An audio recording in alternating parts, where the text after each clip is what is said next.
तो लोकसभा के महासंग्राम में फिर आपका स्वागत है। जैसे कि सुबह से हम लगे हुए हैं वीकेबी की टीम अपडेट पर अपडेट, लेकिन विदर्भ में जो चौंकाने वाली जो खबर है फिलहाल तो विदर्भ में जो 10 सीटों पर महायुति और महाविकास आघाड़ी की जो लड़त थी वो सीधी सीधी महाविकास आघाड़ी की ओर बढ़ती हुई दिखाई दे रही है। और 8-2 मतलब अगर नागपुर की अगर बात की जाएगी और गोंदिया की अगर बात की जाएगी तो बाकी जगह महाविकास आघाड़ी ने बाजी मार ली है, ऐसा कहने में अभी अतिशोक्ति नहीं होगी। वही रामटेक लोकसभा की अगर बात की जाएगी तो रामटेक लोकसभा में 15 राउंड हुए हैं और करीब 70,000 वोटों से श्याम कुमार बर्वे जो महाविकास आघाड़ी और कांग्रेस के उम्मीदवार थे वो आगे चल रहे हैं फिलहाल में। वहाँ पे टोटल 28 के करीब राउंड है जो हमारी जानकारी के मुताबिक। लेकिन नागपुर में कार्यकर्ताओं ने जल्लोश शुरू कर दिया, मतलब भारतीय जनता पार्टी के कार्यकर्ताओं ने जल्लोश शुरू कर दिया है क्योंकि 1.25 लाख की जो लीड है नितिन गडकरी को मिल गई है और उनकी जीत का दावा भारतीय जनता पार्टी के लोग कर रहे हैं, कार्यकर्ता कर रहे हैं। वही अगर वर्धा की बात की जाएगी तो वर्धा में 74,000 के करीब से अमर काड़े जो कि तुतारी पर लड़ रहे थे और शरद पवार ने उनको कहा था कि कांग्रेस की सीट पर लड़ना चाहते थे, लेकिन एनसीपी को वो जगह जाने की वजह से महाविकास आघाड़ी की तो वो वहाँ से जीत गए हैं और रामदास तड़स को हार का सामना करना पड़ा है।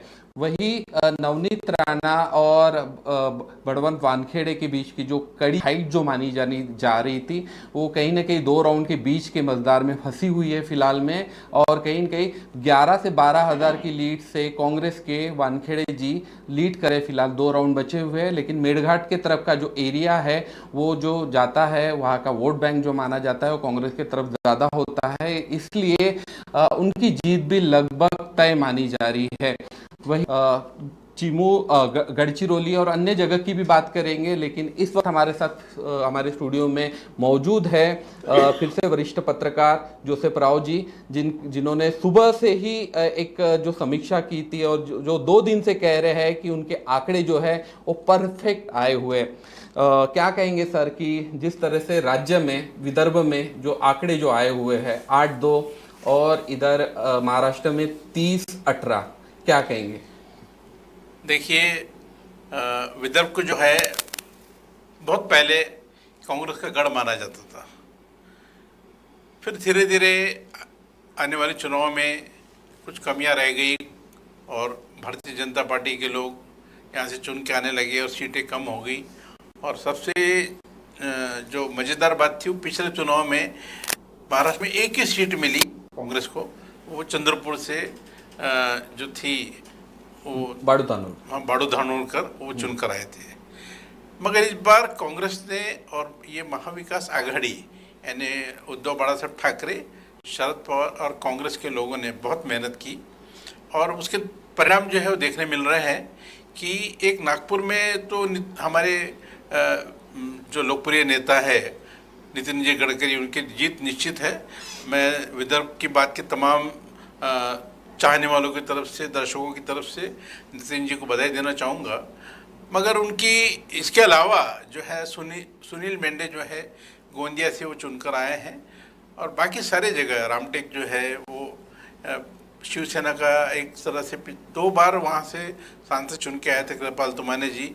इस बार वो जो कोशिश किया कांग्रेस ने और वहाँ से कांग्रेस को फंसा हुआ है, वहाँ वो जीत भी सकते हैं वो। और चंद्रपुर में धानोरकर जो परिवार है उनका उसके ऊपर कब्जा बना हुआ है और श्रीमती प्रतिभा जो है वो करीब 1.25 लाख वोट से उन्होंने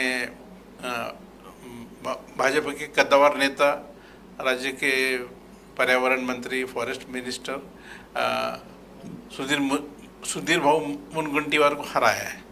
यहाँ अमरावती में बलवंत वानखेड़े जो है उनकी और नवनीत राणा की एक जोरदार टक्कर चालू है, मगर चांसेस ऐसे है, आसार ऐसा नज़र आ रहे हैं कि बलवंत वानखेड़े शायद वो सीट निकाल ले, क्योंकि आपने जैसे उसका उल्लेख किया कि मेलघाट का जो इलाका है वो कांग्रेस का माना जाता है, वहाँ से कांग्रेस को काफ़ी वोट मिलते हैं और मार्जिन अभी जो 11,000 की मार्जिन वो बढ़ सकती है, वो निकाल सकते हैं। हमने इससे पहले भी सुबह बात किया था, वर्धा जो है एक जमाने से पहले वहाँ कांग्रेस के लोग चुनकर आते थे, पहले कम्युनिस्ट पार्टी के लोग भी चुन के आए वहाँ। रामचंद्र खंगारे जो है कम्युनिस्ट पार्टी के नेता थे, वो वहाँ से चुनकर आए। उसके बाद एक बार विदर्भ के, नागपुर के और देश के सबसे बड़े एक नेता वसंत साठे वो वहाँ से चुन के आए। उसके बाद मेघे साहब भी चुन कर आए, दत्ता जी मेघे। और ये दो चुनाव में, पिछले दो चुनाव में 14 और 19 में रामदास तड़स जो कि एक पेशे से एक अच्छे व्यक्ति है, एक स्पोर्ट्स से ताल्लुकात है उनके, वो एक पहलवान माने जाते हैं, पहलवान थे वो। तो वो दो चुनाव उन्होंने जीता लगा था, 2014 और 19। और मजे की बात यह है कि प्रधानमंत्री मोदी जो उस समय बनने वाले थे, जिनका दावा था 2014 की सबसे पहली जो मीटिंग की है उन्होंने विदर्भ में, वो वर्धा में किया उन्होंने और उनको 2 बार जीते। पर इस बार ऐसा हुआ कि शायद वहाँ वर्धा की जनता तड़स से शायद नाराज थी। कुछ एक वर्ग था जो चाहते थे कि तड़स को टिकट ना मिले। सर यही वजह रही कि जो चाणक्य नीति हम सुबह बात की शरद पवार की, हालांकि वो कांग्रेस से ही निकलकर उन्होंने एनसीपी की स्थापना की, मूलतः वो कांग्रेस के उसी के बेस पर शरद पवार ने जीत करके ये सीट एनसीपी को मांगी और वहाँ से जो अमर काड़े जो कांग्रेस का चेहरा हुआ करते थे, वो कांग्रेस की सीट पर लड़ना चाहते थे, उनको राजी करवाया तुतारी पर लड़ने के लिए, क्योंकि चिन्ह बदल गया था, घड़ी बदल गई थी, सारी चीजें बदल गई थी। बावजूद इसके शरद पवार की चाणक्य नीति ने एक अमर काड़े को जिता दिया और अमर काड़े को इस बात का फायदा मिला कि तड़स से वो जनता नाराज थी। क्या हुआ कि अमर काड़े वैसे आरवी के रहने वाले, इधर उनका इलाका जो है, और वो विधानसभा कॉन्स्टिट्यूंसी में उनका अच्छा होल्ड था, वो काफ़ी दिन से काम कर रहे, उनके परिवार का बड़ा योगदान था।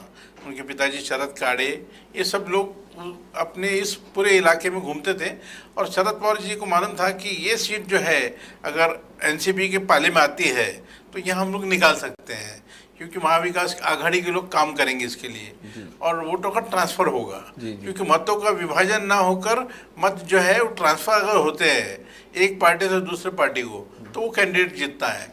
अगर आपको सिर्फ सपोर्ट दिया और वोट नहीं दिया तो आप हार जाएंगे। तो इसका शरद पवार जी ने अपने इतने राजनीतिक जीवन का जो अनुभव है 50-60 साल का, उन्होंने लिया और अमर काड़े को टिकट दिया। और आज अमर काड़े जो सीट जो है वो तड़स से निकलती हुई दिख रही है। तो ये एक बड़ी बात है विदर्भ के लिए। और जैसे कि आपने बताया कि गढ़चिरौली में भी इससे पहले एक से बहुत पहले नामदेव उसेंडी जो थे कांग्रेस के उम्मीदवार थे, और उसके बाद 2 बार वो सीट जो है भारतीय जनता पार्टी को, और इस बार फिर से वापस जो है वो कांग्रेस के पल्ले में आ रही है।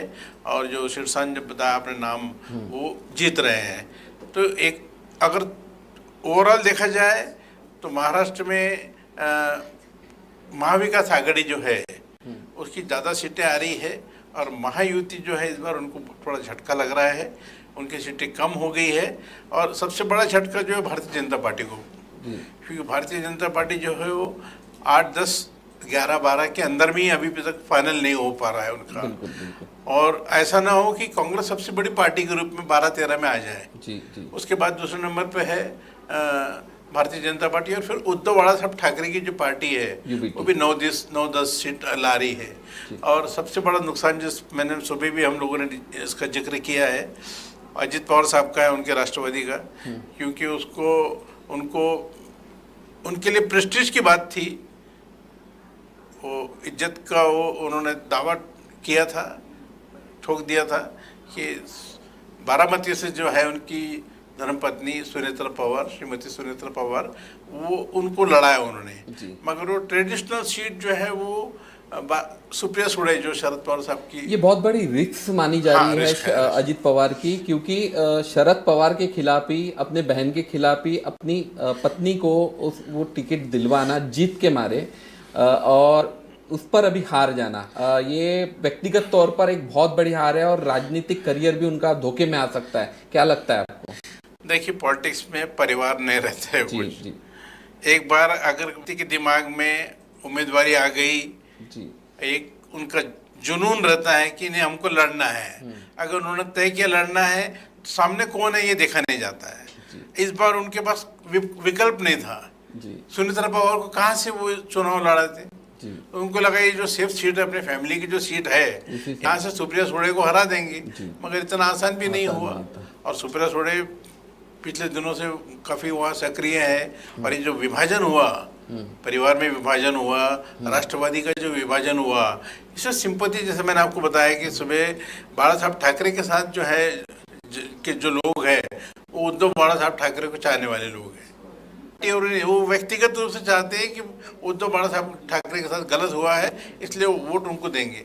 वैसे यहाँ जो लगता है लोगों को कि शरद पवार के साथ ठीक नहीं हुआ है, अजित पवार ने दूसरी क्या इसका असर विधानसभा के चुनाव में निश्चित तौर पर निश्चित पड़ने रूप वाला है? से, निश्चित क्योंकि रूप से। सात कहीं ना कहीं दाव पर लगी थी। नहीं, निश्चित रूप से इसका सारा परिणाम, ये जो चुनाव है इसका सारा जो है आगे चल के आने वाले जो विधानसभा के चुनाव, चाहे सितंबर अक्टूबर में हो, नवंबर दिसंबर, जब भी हो, इसका असर पड़ने वाला है। जी क्योंकि अभी जनता समझ गई, ये ट्रेंड रहता है, हवा चलती है। जी। ये हवा जो चली है अभी, हाँ। ये महायुति के खिलाफ चली है। चलिए बिल्कुल। ये जो लहर है इसका जो फटका है आने वाले दिनों में, क्योंकि इमीडिएट तो नहीं करेंगे ये लोग, जी जी ये चुनाव बहुत जल्दी नहीं कर पाएंगे ये लोग, जी। क्योंकि उसको चाहते हैं कि थम जाए, ये सेटल हो जाए, ये डस्ट जो उड़ी है अभी ये सेटल हो जाए, उसके बाद विधानसभा के चुनाव कराएंगे। गडकरी जी की लीड जो बताई जा रही है कि 1,18,956 ऐसी लीड बताई जा रही है।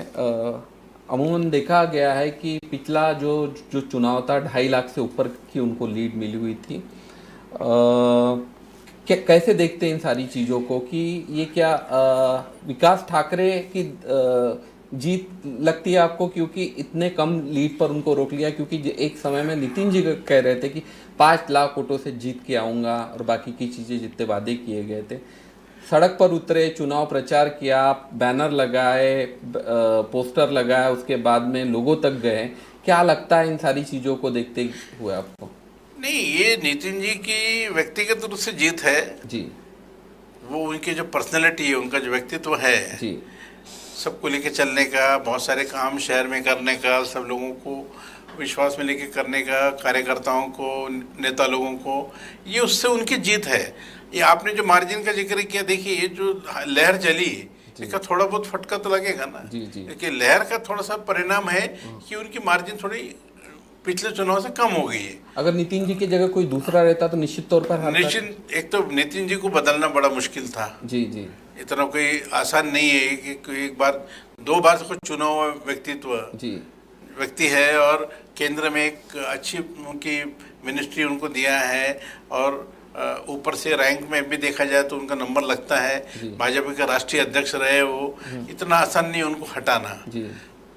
उनको हराने की भले ही लोग कोशिश करते होंगे मगर इतने आसान नहीं उनको बदलना। भाजपा ने समय पर होशियारी करके उनको सीट दी ऐसा कहेंगे आप, या फिर उनको देरी होने का क्या कारण था? क्योंकि उनकी सीट काफी लेट डिक्लेयर हुई। नहीं, वो तो स्ट्रेटेजी का भाग रहता है। कई बार क्या रहता है कि आदमी को थोड़ा ये सीट डिक्लेयर करने में अगर देरी कर रहा है तो आदमी टेंशन में आ जाता है, पर ऐसा कुछ नहीं है। वो उनका कुछ टेक्निकल रीज़न हो सकते हैं। जो सीटें उनको तय है लड़ना है, जिसको लड़ाना है उसको भी मालूम है अपनों को लड़ना है, उनको अंदरूनी रूप से ये बात बाहर नहीं आती है, उनको इन्फॉर्म किया जाता है उनको कि आपको लड़ना है, तो वो आदमी तैयारी करना पड़ता है उसको इनकम टैक्स के डिटेल और ये सब जो है फॉर्म भरने का क्या क्या डॉक्यूमेंट लगते वो सब तैयारी में रहते हो, ये अपने तक नहीं आता है ये। जी जी। तो ये उनको बता दिया होगा, पर नाम जल्दी और लेट करने का मतलब व्यक्ति के तौर पर ये जीत नितिन जी गडकरी की है, ये कहेंगे? हाँ बिल्कुल। हाँ सर, ओवरऑल अगर पूरे लोकसभा की बात की जाएगी तो 295 एनडीए को मिल रही है, वही इंडिया आघाड़ी को 230 सीटें। एक अभी ब्रेकिंग न्यूज आई है, एक नहीं 2 ब्रेकिंग न्यूज आई है। चंद्रबाबू नायडू जो कि एनडीए छोड़कर इंडिया आघाड़ी में जाने के मार्ग पर है, वही नीतीश को उप प्रधानमंत्री का ऑफर दिया गया है इंडिया आघाड़ी की तरफ से, ऐसी खबरें भी चल रही है। ये दोनों अगर इंडिया आघाड़ी के साथ अगर जुड़ जाते तो क्या इंडिया आघाड़ी की सरकार बन रही है, ऐसा बोलेंगे? अभी हम महाराष्ट्र से देश की राजनीति के ऊपर जी, आ रहे हैं, जैसे जी, आपने पूछा है। जी देखिए इस बार क्या हुआ कि 400 पार का जो नारा था उसमें थोड़ी कमी पड़ गई, जी उसमें हम कम पड़ गए हैं। जी, भाजपा को या फिर वो बहुत ज्यादा ओवरलोड हो गया? हाँ, ओवर एस्टिमेटेड हो गया था। यस।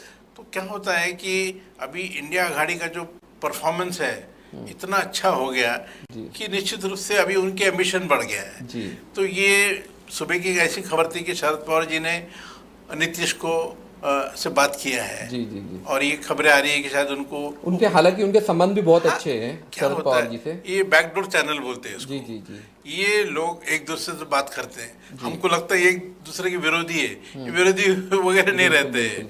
जब मौका आता है, स्ट्रैटेजी का मौका आता है, जब कोई चर्चा होती है तो ये लोग एक दूसरे से मिलते हैं, बात करते हैं। आज शरद पवार जी ने नीतीश कुमार से बात किया, अभी आपने चंद्रबाबू नायडू का जिक्र किया।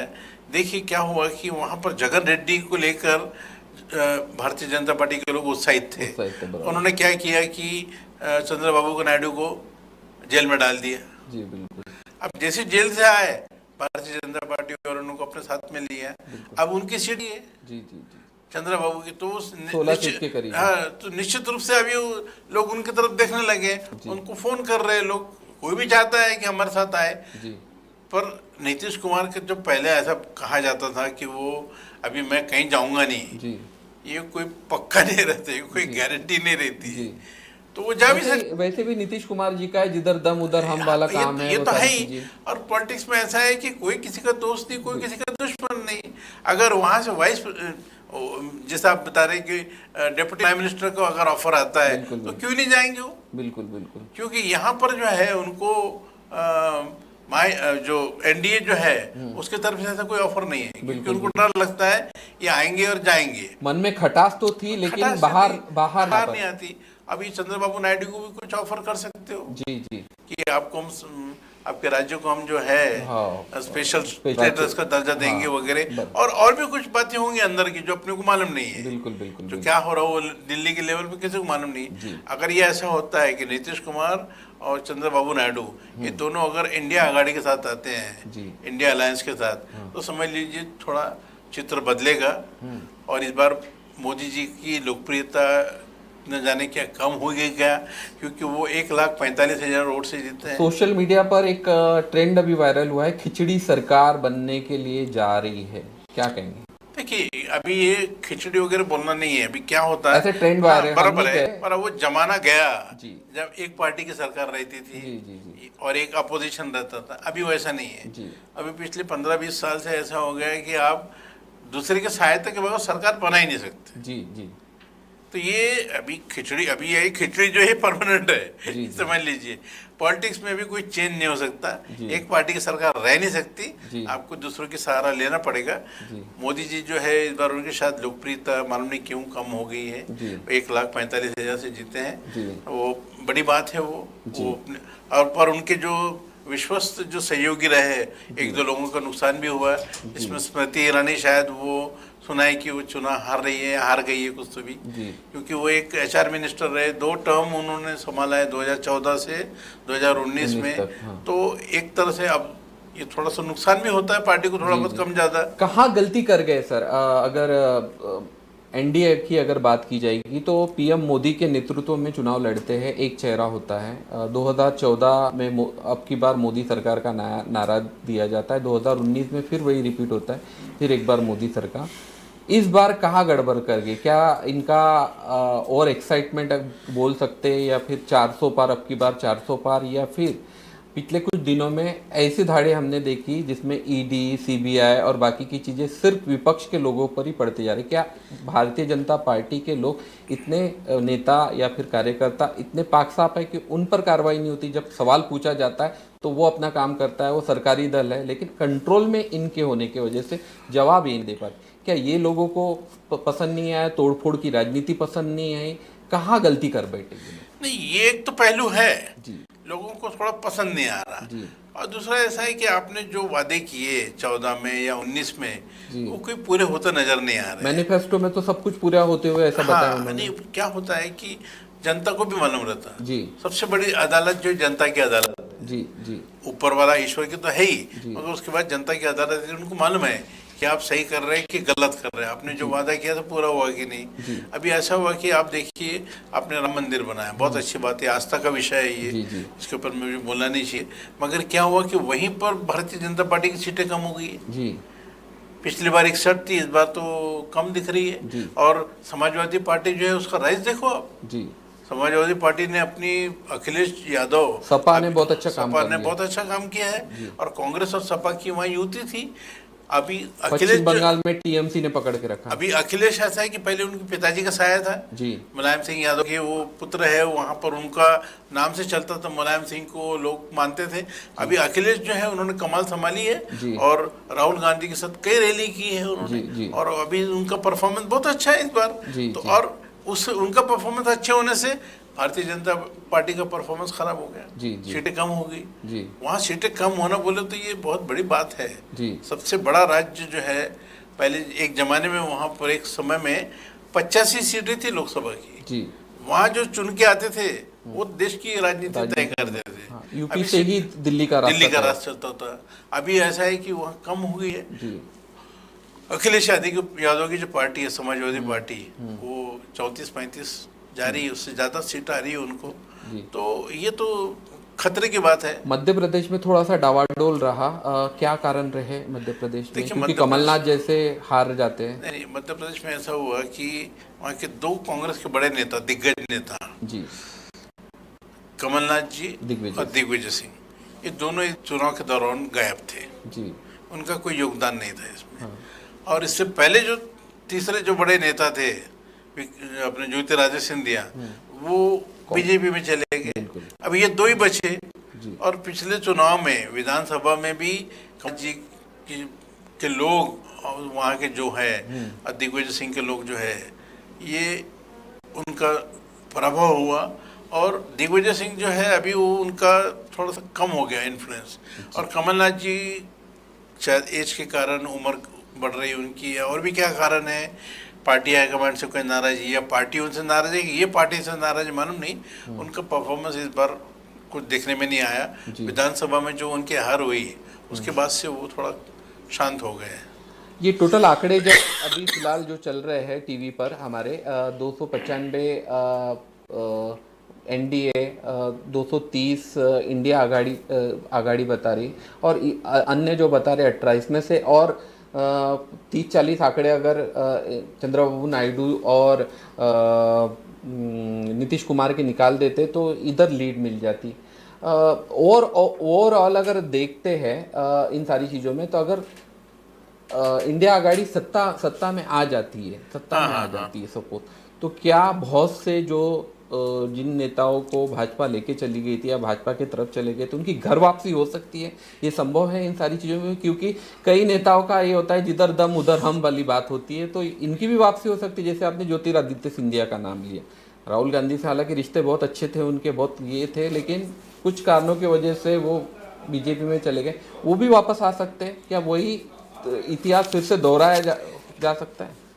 देखिए, पॉलिटिक्स में मैंने आपको बताया है, कोई स्टेबिलिटी नहीं रहती, कोई किसी का दुश्मन नहीं, दोस्त नहीं, और दरवाजे सबके लिए खुले रहते बिल्कुल हैं। बिल्कुल बिल्कुल। जिसको कम चोट लगी है, आत्मीय चोट जिसको बोलते हैं, जी जी, जो कम हर्ट हुआ है, वो पहले वापस आएगा। जी जी, जिसको बहुत ही ज्यादा आपने परेशान किया, जी जी, बहुत ज्यादा उसको आपने बेइज्जत किया या जलील किया, जी, तो वो शायद सोचेगा। मगर क्या रहता है, परिस्थिति को और देखते हुए अगर आप सत्ता पक्ष की तरफ जाना चाहते तो बहुत सारे लोग आ जाएंगे। जी जी, जो नए नए गए वो भी, और जो पुराने वो भी आ सकते हैं। जी जी, क्योंकि ये सत्ता किसको नहीं चाहिए? जी बराबर। पॉलिटिक्स में अल्टीमेट इज पावर। जी, अगर आप सत्ता में हैं तो आपको अल्टीमेट, पॉलिटिक्स में रहे तो आपको पावर में जाना ही है। इंडिया आघाड़ी को इतनी जो सीटें जो मिली हुई है, क्या लगता है कि एक तरफ जो कुछ ऐसे मुद्दे थे जैसे कि देश का संविधान बदल देंगे, उसी पर फोकस किया गया, क्या सही में आप एक पत्रकार है और कई दिनों से सारी चीज़ें देख रहे हैं, कॉन्स्टिट्यूशन को छेड़ा जा रहा है, या फिर ये जो मुद्दे जो होते हैं चुनाव पर इतने हावी हो जाते हैं कि जनता को आपकी ओर खींच खींच लाते हैं? क्या देश के साथ इस तरह से ये सारा जी हो रही है? देखिए, इसमें थोड़ा सा तथ्य है। जी उनके मन में क्या है तो किसी को नहीं मालूम, यानी जी मुझे तो नहीं मालूम जी कम से कम। पर किसी ने ऐसा बोला भी, उनके नेता ने, उत्तर प्रदेश का उनका नेता था, भाजपा का नेता, हाँ जिसने कहा कि हम लोग संविधान बदल देंगे 400, जी और उसकी हार हो गई। जी वहाँ अखिलेश यादव ने क्या करा, तुरंत वहाँ पर एक दलित उम्मीदवार खड़ा किया, जी जी और वो मौके को भुना दिया। हाँ, उससे वो हार गए वो। जी जी तो ये लोगों में एक भय था, जी विशेष रूप से दलित वर्ग में एक भय छाया हुआ था जी। कि अगर 400 आता है तो शायद ये संविधान बदल देंगे। जी और संविधान जो है आज की तारीख में सबके लिए, हम लोगों के लिए, आपके लिए, सभी के लिए एक भावनिक मुद्दा है, भावना का विषय है। और दलितों में विशेष रूप से भारत रत्न डॉक्टर बाबा साहेब अम्बेडकर, इनके जो फॉलोअर है, इनके बीच में एक फियर साइकोसिस जिसको बोलते वो था कि अगर 400 आ गया तो ये घटना बदल देंगे। और इसका कांग्रेस और आघाड़ी के लोगों ने इसका भरपूर फायदा उठाया। जी राहुल गांधी ने क्या किया, वो एक छोटा एक ऐसा एक हैंडबुक रखा उन्होंने, जी कॉन्स्टिट्यूशन रखा, हैंडबुक बताया कॉन्स्टिट्यूशन का, yes. और वो लाल रंग का था। जी जी अच्छा लाल रंग मतलब कम्युनिस्ट लोगों को अपनी बिल्कुल, तरफ ले जाने का बिल्कुल, प्रयास, बिल्कुल। और ये बताते हैं कि देखो ये बदलने वाले हैं। जी तो कई लोगों को अपील हो गया कि शायद बदल देंगे जी। ये। तो उसका परिणाम ये इधर जो है, जहाँ जहाँ दलित प्रभाव में है, जी हो सकता है उत्तराखंड में दलित कम जी। हो सकता बाकी क्षेत्र में कहीं कहीं कम हो, मगर जहाँ दलित है, जिनको समझता है कि ये 400 में आए तो अपना संविधान बदल देंगे, बाबा साहब अम्बेडकर का दिया होता था, भारत रत्न डॉक्टर बाबा साहब अम्बेडकर का दिया हुआ संविधान ये बदल देंगे, ये लोगों के मन में अगर बैठ गया तो उन्होंने सोचा कि इस बार इनको वोट देना नहीं। इसलिए मुझे जो इम्प्रेशन है, मुझे जो लगता है, इस बार बहुत सारे दलितों ने जी एकजुट होकर इनको हराने की कोशिश की। जी जी महाराष्ट्र में कौन सा फैक्टर काम कर गया? क्या लगता है कि भावनात्मक तौर पर लोगों ने वोट किया है? क्योंकि पहले भी आपसे चर्चा हुई थी, जो अब आंकड़े लगभग स्पष्ट होते हुए दिखाई दे रहे हैं। 30-18 तौर पर उद्धव ठाकरे का सपोर्ट किया है, शरद पवार का सपोर्ट किया है, और कांग्रेस को एक कहीं ना कहीं विपक्ष को एक संजीवनी मिली हुई है इन आंकड़ों की वजह से, आप ऐसा कहेंगे? देखिए, महाविकास आघाड़ी में ये तीनों ने ईमानदारी से काम किया है जी। कई बार क्या होता है, जैसे मैंने आप इससे पहले बताया आपको कि सपोर्ट है जी, मगर मतदाता जो है वो मत ट्रांसफर नहीं होते जी हमारा सपोर्टर बोलते हैं, जी। मगर आपके जो लोग हैं उन्होंने इनको वोट देना चाहिए। जी जी तो इस बार ऐसा मुझे ऐसा लगता है तीनों ने ईमानदारी से काम किया है। जी। कांग्रेस के लोगों ने उद्धव ठाकरे गुट को वोट किया है, उद्धव ठाकरे के गुट के लोगों ने कांग्रेस को वोट किया है। ये दोनों ने मिलके शरद पवार के जो ग्रुप के लोग हैं उम्मीदवार उनको वोट किया है। इसकी वजह से क्या हुआ, ये इनकी यूथ महाआघाड़ी जो है वो टिकी हुई है। टिकी हुई होने के कारण इनका जो परफॉर्मेंस है वो अच्छा माना जा रहा है। और ये 29, 30, 31, 32 जो चल रहा है आंकड़े, ये शायद उसकी कारण है। और ग्रामीण क्षेत्रों में महायुति के खिलाफ और सरकार के खिलाफ बहुत नाराजगी है जी। किसानों को जो मुआवजा है सूखे का, अतिवृष्टि का, वो मिला नहीं है जी। तो वो किसान जो है रूरल एरिया में जो है बहुत नाराज़ी है। मैंने आपको बताया सुबह कि ये इसकी वजह से ऐसा है कि लोगों ने सोचा है कि अभी इनको इस बार बदलना चाहिए। और ग्रामीण जनता जो रहती है, अभी अपने यहाँ फार्मर सुसाइड का इशू है, किसान आत्महत्या का, तो ये लोगों ने सोचा कि ये सरकार जो है हमारे लिए कोई उपाय योजना नहीं कर रही है जी। इसलिए उन्होंने शायद ऐसा सोचा होगा।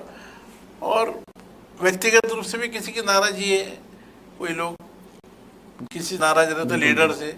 एक ब्रेकिंग आ रही है, 17वां राउंड हो चुका है नागपुर लोकसभा का, और नितिन गडकरी जो भारतीय जनता पार्टी के उम्मीदवार हैं उन्हें 6,17,638 वोट 17वें राउंड तक मिल चुके हैं। वही विकास ठाकरे इंडियन नेशनल कांग्रेस के 4,90,000 611 वोट, मतलब अगर नितिन गडकरी के लीड की अगर बात की जाएगी तो 1,27,027 वोटों से वो लीड कर रहे हैं, मतलब लगभग जीत निश्चित ही है सर। क्या बधाई देना चाहेंगे नितिन जी को? मैंने आपसे इससे पहले भी कहा है कि मैं विदर्भ की बात के तमाम चाहने वालों की तरफ से, दर्शकों की तरफ से और व्यक्तिगत रूप से हमारे तरफ से, मेरे तरफ से, मैं नागपुर के सांसद जो पुनः तीसरी बार चुनकर आए हैं नितिन जी गडकरी, इनका मैं स्वागत करना चाहूँगा, इनका अभिनंदन करना चाहूँगा। और जैसे देश के विकास में उनका योगदान है, वैसे नागपुर का भी वो विकास में जो भी बचा हुआ काम है वो पूरा करें, ऐसी मेरी उम्मीद है। इंडिया आघाड़ी की अगर सरकार अगर बनती है तो किस तरह की सरकार रहेगी सर? कितना मुश्किल रहेगा सरकार चलाना? क्योंकि थोड़ा सा पेच नहीं, सरकार चलाना मुश्किल नहीं रहता है। सरकार चलाने का एक फार्मूला तय रहता है। आपने लेकिन जो है प्रधानमंत्री कौन रहेगा, क्या रहेगा, बहुत सी रस्सा की ये तो रहने वाली है जी, क्योंकि इतने सारे दल एक साथ हैं। इतने सारे दल हैं, पर ये पहले तय हुआ है जिसके ज्यादा सीट वो उसका सरदार। अच्छा, ये तय रहता है। अगर कांग्रेस की ज्यादा सीट है तो कांग्रेस का सरदार चुना जाएगा, यानी मुखिया चुना जाएगा जी। फिर जो बाकी पार्टी है, जैसे तृणमूल कांग्रेस है, 32 सीट पे कुछ आगे थे वो। फिर तमिलनाडु में डीएमके जो है वो 37-38 सीट में आगे है। डीएमके जो है स्टालिन की सरकार, वहाँ से वो जो है, तो इनके प्रतिनिधि वहाँ पर उस प्रोपोर्शन में बांटे जाएंगे कि आपको इतने उम्मीदवार आपके चुनकर आए हैं, आपका इतना सपोर्ट है, आपको इतनी मिनिस्ट्री मिलेगी। यहाँ से ममता जी के जितने आए हैं उनसे इतने आपको, इतने कैंडिडेट आपके जो है या इतने सांसद जो है ये आपके मंत्रिमंडल में रहेंगे। फिर उनकी सीनियरिटी देखी जाती है जी जी, उनकी एक लिस्ट रहती है, अपने को नहीं मालूम, उनके पास सब तैयार रहता है। मतलब ये सारी चीजें हाँ, तय है कि आप 3 बार के एमपी है, आप 2 बार के एमपी है, आप 4 बार के, आप राज्यसभा में भी थे, लोकसभा में थे। ये अनुभव देखते हुए उनको ये पोर्टफोलियो अलॉकेट किए जाते हैं। 2 दिन पहले एग्जिट पोल देखे थे आपने? हाँ, देखा था। 2 दिन पहले, और आज क्या आकलन किया? देखिए, मैं माफ करना मेरे को, मैं एग्जिट पोल के ज्यादा पक्ष में नहीं हूँ। जी जी, मैंने सुबह भी बताया, हवा निकल गई सर। हाँ, देखिए एग्जिट पोल जो है अभी, जैसे इससे थोड़ा सा एक जुड़ा हुआ मुद्दा बताता हूँ मैं आपको। सट्टे के आंकड़े वाली रहती है जी जी, थोड़ी जानकारी, कोई सट्टा लगाता नहीं जी जी जी, बिल्कुल बिल्कुल। उसमें पैसे डालना पड़ता है आपके पक्ष में रुझान लाने के लिए। जी जी जी, सटोरी जो है अपने मन से नहीं करते। अच्छा अच्छा, उनका कुछ स्टेक रहता है। अच्छा, वो आपको अपनी तरफ रुझान लाने के लिए पैसा डालना पड़ता है, तब आपको मिलता है। मतलब ये जो है एग्जिट पोल जो है जी, ऐसे कैसे पूरा आपने दे दिया? बिल्कुल 400, कहीं तो 400 तक पहुंच गया। नेशनल चैनल सारे सर, सारे नेशनल चैनल जी, हाँ? और हंस रहे लोग जी जी कि राहुल गांधी के बारे में तरह तरह की बातें कर रहे हैं, ममता के बारे में तरह तरह की बातें कर रहे हैं, शरद पवार के बारे में बातें कर, उद्धव ठाकरे के बारे में बातें कर रहे हैं। अभी कहाँ है वो लोग? जी जी जी, अभी कहाँ है? अभी गायब है वो सब। बिल्कुल बिल्कुल। यानी आप टेलीविजन डिबेट कर रहे हैं आप और हंस रहे हैं आप उसके अंदर, लेकिन अभी कोई चैनल में कोई जो बैठा हुआ था उसमें वो रो रहा है। फिर डिजिटल मीडिया ने कमान संभाल के रखी थी कि नहीं, सारे एग्जिट पोल ये हो जाएगा, और लेकिन जो बताए गए डिजिटल मीडिया पर कुछ लोग जो सही में काम कर रहे हैं, मतलब सारी चीज़ें सच्चाई के साथ बयां कर रहे हैं और एक तरह से मैनेज नहीं हो पा रहे हैं लोगों से, और डिजिटल पर काम कर रहे हैं, उन लोगों ने बताया था कि ये हालात हैं, और वही हालात आज स्क्रीन पर हमें दिखाई दे रहे। क्या कहेंगे कि ये जो मीडिया का जो तंत्र का जो उपयोग हो रहा है, दुरुपयोग हो रहा है, ये क्या संविधान के लिए, देश के स्तंभ के लिए कितना खतरनाक? देखिए, मैं प्रिंट मीडिया में करीब 47 साल से काम कर रहा हूँ, इसलिए आपसे सवाल ये तो मेरा जो अनुभव है प्रिंट के बारे में मैं आपको बताता हूँ।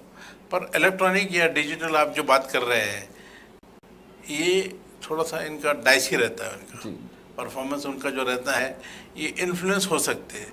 क्योंकि प्रिंट का ऐसा है कि प्रिंट में आप छाप सकते हो, वो रिटेंशन वैल्यू रहता है उसका, वो छपा हुआ रहता है। वो आप 10 साल 15 साल बाद भी निकाल सकते हो और उसको बता सकते हैं कि आपने रिकॉर्ड पर रहता है, रिकॉर्ड पर रहता है। अभी ये क्या हो गया कि ये जो मीडिया जो मैनेजमेंट है या मिस मैनेजमेंट है या मिस यूज हो रहा है जो डिजिटल मीडिया का, ये इसको इसलिए गोदी मीडिया कहा जाता है। मुझे बोलने में अच्छा नहीं लगता है गोदी मीडिया, क्योंकि मैं मीडिया से संबंधित हूँ, मगर ये गोदी मीडिया जो है, नहीं बेखौफ होके बोलिए सर, क्योंकि खुला हुआ मंच है, क्योंकि ये जो है मीडिया, इसने देश का जो है बंटा डाल कर दिया। क्या हो गया, क्रेडिबिलिटी हमारी कम हो गई है, हमारी विश्वसनीयता जो है। सर रिएक्शन बेस्ड पत्रकारिता भी रहेगी, सिर्फ अभी ब्रेकिंग न्यूज चलती है, अगर कोई देवेंद्र फडणवीस अगर बाइट देते थे तो उस पर सिर्फ रिएक्शन पे रिएक्शन दिन भर, या फिर संजय राउत अगर कोई बाइट दे देता है तो उस पर उनकी रिएक्शन चलती है। ये कहा जा रहा है, पहले तो भी 10 साल पहले की अगर बात की जाएगी तो कई सारी स्टोरीज हम कवर करते थे और उस पर इम्पैक्ट आता था, तब लगता था मन को कि नहीं हमने बहुत अच्छा काम किया। लेकिन अभी अगर किसी भी रीजनल चैनल के या फिर नेशनल चैनल के अपने जो सरकारी मित्रों को बोलो तो स्टोरी पर उनका फोकस है ही नहीं। संजय राउत ने ये कहा है, आप क्या कहना चाहेंगे? ये पत्रकारिता यही चलता है। जी। और लोग फोन करके बताते भी है कि वो संजय राउत ने आपके बारे में ऐसा बोला है, हम आपको उसका सोसाइटी को क्या फायदा सर? कोई फायदा नहीं उसका, कोई सोसाइटी को कोई फायदा नहीं है। और आने वाले दिनों में अगर इंडिया आघाड़ी चुनकर आती है और सरकार में आती है तो उसके ऊपर बहुत सारे बंदिश आने वाले हैं, बहुत सारे अंकुश लगने वाले हैं, और ये इस तरह के जो लोग ये काम कर रहे हैं उनकी शामत आने वाली है। मैं आपको बता रहा हूँ, ज़्यादा दिन चलेगा नहीं।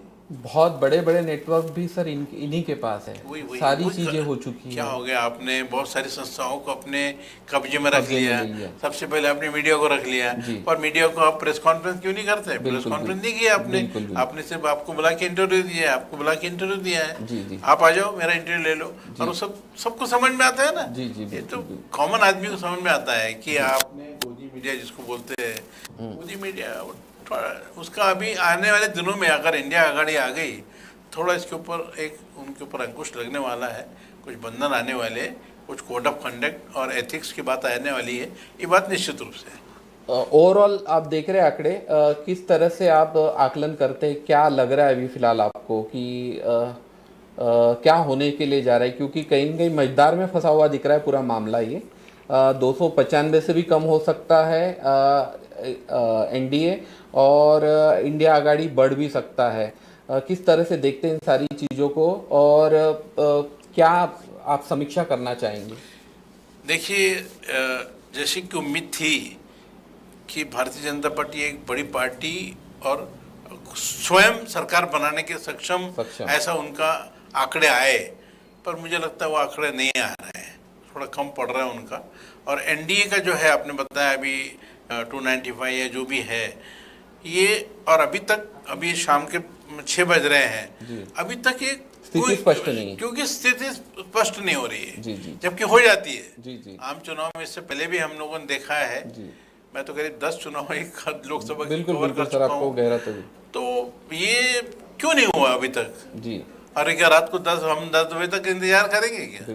ये तो गलत है ना। अभी तक तो चित्र स्पष्ट हो जाता है कि कौन सत्ता में है कौन नहीं है, वैसे तैयारी चालू करते हैं। मगर अभी जो अंदेशा जो लग रहा है कि इंडिया आघाड़ी के लोग भी अपने उनके जो स्ट्रैटेजी है उसमें वो भिड़ गए हैं, और फोन फान जो भी है वो चालू कर दिया उन्होंने।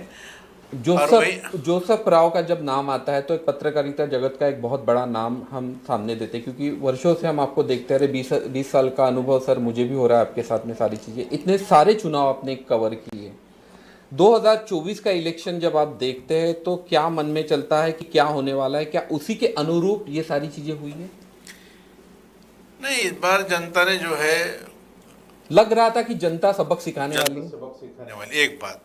दूसरा ऐसा है कि जनता बहुत सारी बातों से ऊब गई है। आपके जो बयान होते हैं उसमें कितनी सच्चाई है और कितने हद तक आप जा रहे हैं। आपने धर्म के ऊपर बात किया, आपने मंगलसूत्र के ऊपर बात किया, ये सब बातें जो है लोगों के जहन में है, मुद्दों से भटकी हुई बात है। आपने बेरोजगारी के ऊपर कोई चर्चा नहीं की, आपने महंगाई के ऊपर कोई चर्चा नहीं की, आपने देश का विकास, सबका विकास मगर कैसे होगा ये बताया नहीं आपने।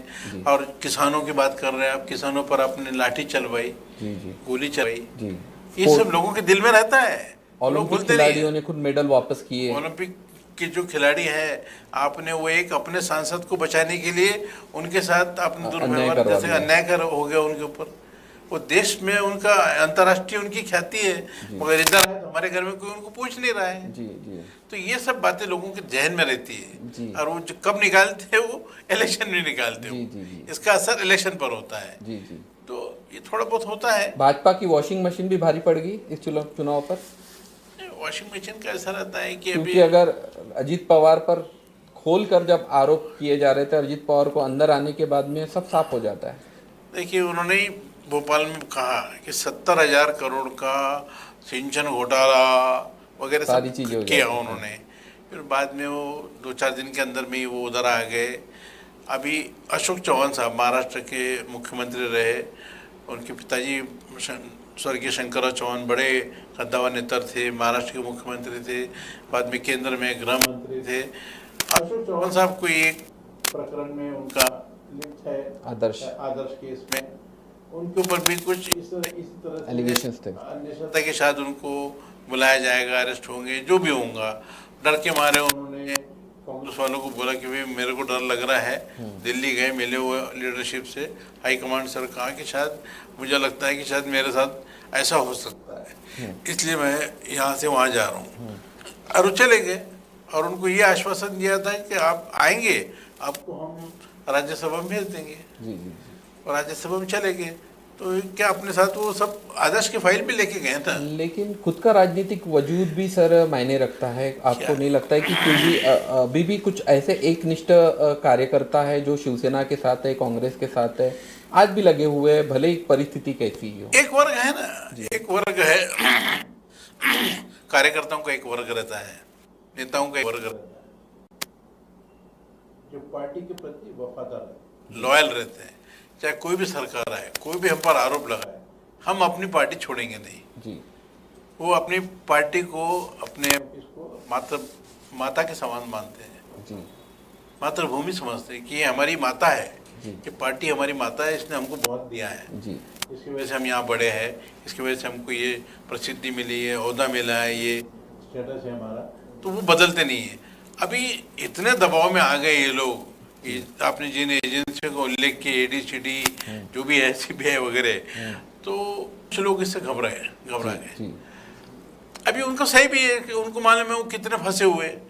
यहाँ पर हमको नहीं मालूम है कि फाइल कहाँ से कहाँ जा रही है, और अभी ED का ऐसा है कि वो आपको कभी भी बुला सकते हैं। जी जी।